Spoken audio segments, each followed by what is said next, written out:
बच्चों, स्वागत है आपका आपके चैनल में जिसका नाम है math scifi. Math scifi channel में हम लोग पढ़ रहे हैं क्लास 10th की मैथ, और आज हम लोग आप स्टार्ट करने वाले हैं एक्सरसाइज नंबर 7.2 के क्वेश्चन नंबर फर्स्ट को। तो आइए स्टार्ट करते हैं, देखते हैं क्वेश्चन नंबर फर्स्ट हमारा है क्या, जो कि बोर्ड एग्जाम के लिए बहुत ही इंपॉर्टेंट टॉपिक है हमारा। ये क्वेश्चन कह रहा है कि उस बिंदु के निर्देशांक ज्ञात करने हैं जो बिंदुओं -1, 7 और 4, -3 को मिलाने वाले रेखाखंड को 2:3 के अनुपात में विभाजित करता है। हमने यहां पर मान लिया कि एक पॉइंट हमारा P है जिसकी वैल्यू क्या है -1, 7 है। दूसरा पॉइंट हमने Q मान लिया जिसकी वैल्यू क्या है 4, -3 है। और इसका जो रेशियो दिया गया है आपको, वो दिया गया है 2:3, यानी कि M1 = 2 और M2 = 3। हमें फाइंड करना है इस R की वैल्यू, जो कि हमने माना है कोई पॉइंट है। तो आप यहां लिखेंगे, क्या पूछा गया था, बिंदु के निर्देशांक। तो यहां लिखेंगे निर्देशांक, सिर्फ आप लिख दीजिएगा निर्देशांक। अब हमें निर्देशांक फाइंड करने हैं। पहले हम x को फाइंड करेंगे, फिर हम y को फाइंड करेंगे, फिर एक साथ हम उसको लिख देंगे। तो x का हमने फॉर्मूला आपको बताया था, क्या होता है m1x2 प्लस m2x1 अपान में हो जाता है m1 प्लस m2। इस तरह से आप x की वैल्यू को अलग फाइंड कर सकते हैं, और चाहे तो आप एक साथ भी फाइंड कर सकते हैं, कोई इशू नहीं है इसका। तो ये आपका हो गया x = है ना, m1 की वैल्यू क्या रखेंगे 2, x2 की वैल्यू रखेंगे क्या, इसको हम मान लेते हैं इस तरह से, x को x1, y1 कर दीजिएगा, और इसको कर देते हैं x2, y2। ठीक है ना। ये m1 हो गया आपका 2, x2 हो गया क्या 4। तो ये हो जाएगा 2 × 4 प्लस m2 की वैल्यू हो गई आपकी 3 × x1 की वैल्यू क्या हो जाएगी -3। एक मिनट, x2 की वैल्यू क्या थी, m1 x2 था ना, तो x2 की वैल्यू तो 4 हो गई, और x1 की वैल्यू क्या है -1 है। तो यहां पर क्या करेंगे -1 पुट अप करेंगे, है ना। अब इसको सॉल्व करते हैं, ब्रैकेट को थोड़ा सा चेंज कर लेते हैं, m1 प्लस m2, तो ये आपका हो जाएगा 2 + 3। अब इसको सॉल्व किया जाए, यहीं पे सॉल्व कर लेते हैं। तो ये हो जाएगा 4 × 2 = 8 प्लस एंड माइनस माइनस 3 × 1 = 3 हो गया आपका, और लास्ट में क्या हो गया 3 × 2 = 5, यानी कि x की वैल्यू हो गई आपकी क्या, 8 से 3 को माइनस किया तो 5/5, इट्स मीन 1। x की वैल्यू क्या फाइंड हो गई, 1 फाइंड हो गई ना। अब किसको फाइंड करते हैं, y को। y का सेम वही फार्मूला है, क्या m1y2 प्लस m2y1 अपान में m1 प्लस m2 = m1 की वैल्यू ऑलरेडी पता है आपको 2 है, y2 की वैल्यू -3 है तो -3 हो गया, प्लस m2 की वैल्यू 3 हो गई, एंड y1 की वैल्यू हो गई 7, तो 3 × 7 अपान में 2 + 3। सॉल्व कर लेते हैं, 3 × 2 = 6 माइनस का, प्लस 7 × 3 हो गया आपका 21 अपान में 3 और 2 हो गया 5। इसको जब सॉल्व करेंगे तो देखिए 21 से 6 को माइनस करेंगे ना तो 15 आ जाएगा। तो ये आपका हो गया 15 अपान में 5, 5 × 1 = 5, 5 × 3 = 15। इसका मतलब कि y की वैल्यू क्या आ गई आपकी 3। आप चाहें तो इसको ऐसे भी लिख सकते हैं।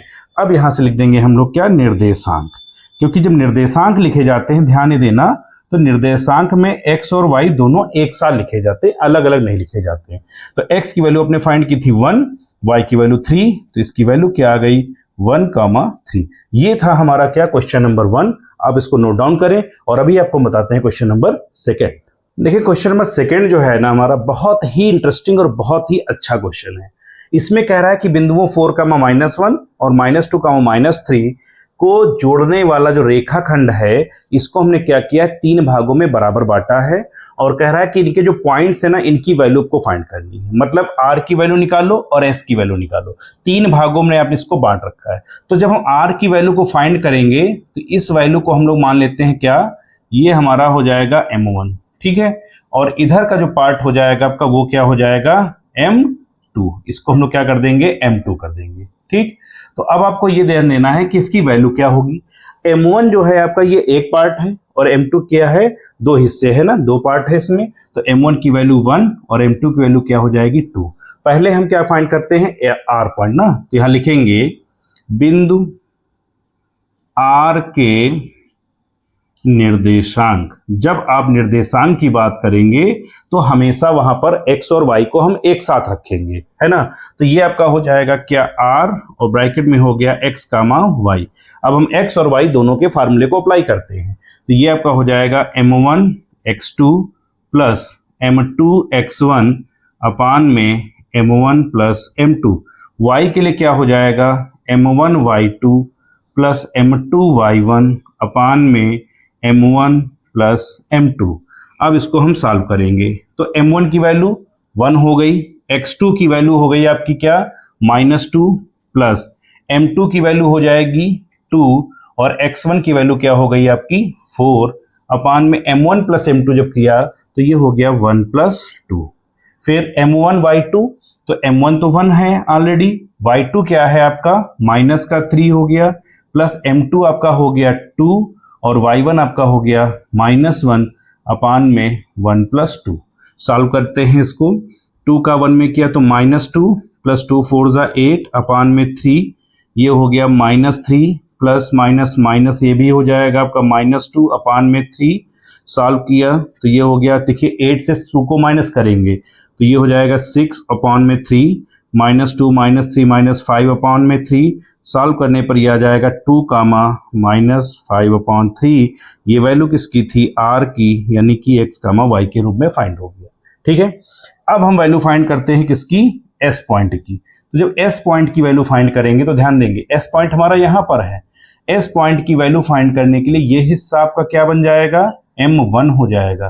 तो m1 यहाँ पर क्या हो जाएगा 2 और m2 की अगर बात करेंगे तो ये हिस्सा आपका इधर हो जाएगा, तो ये आपका हो जाएगा m1 = 1। यानी यहाँ पर क्या हुआ, सिर्फ m1 और m2 की वैल्यू ही चेंज होगी, बाकी पूरी वैल्यू ऐसे ही रहेगी।